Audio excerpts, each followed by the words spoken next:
Colon classification practical করতে গিয়ে আমরা তোমাদের সামনে এখন লিটারেচার মেন ক্লাসের একটি প্রবলেম তুলে ধরছি। ক্রিটিসিজম অফ বেঙ্গলি পোয়েট্রি, এটার আমাকে ক্লাস নাম্বার বের করতে হবে। তাহলে আমরা প্রথমেই বলে নিচ্ছি এটা একটা লিটারেচারের মেন ক্লাস হবে, তার ক্লাস নাম্বার হবে O 157,1:G। O for main class, 157 for language means Bengali, 1 for poetry, G for criticism. এই ক্লাস নাম্বারটাকে আমরা যদি অ্যানালিসিস করি তাহলে দেখতে পাবো এইভাবে আমাদের পরীক্ষার খাতায় লিখতে হবে। লিটারেচার মেন ক্লাস সংক্ষেপে MC equal to O, Bengali P অর্থাৎ পার্সোনালিটি ফ্যাসেট, এর নাম্বার হবে 157। এটা কোথা থেকে পেলাম? To be got by chapter 5।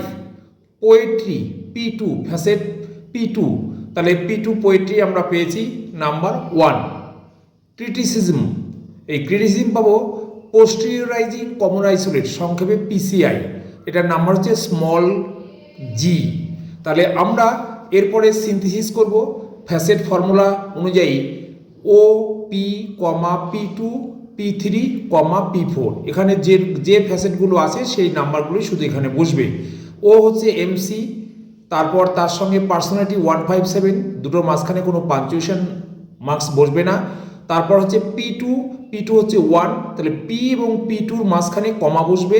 এবং P2 এবং এনার্জি আইসোলেট, এখানে PCI কিন্তু এটা এনার্জি আইসোলেট, এনার্জি হওয়ার জন্য কোলন চিহ্ন বসবে, তাহলে এখানে কোলন স্মল জি।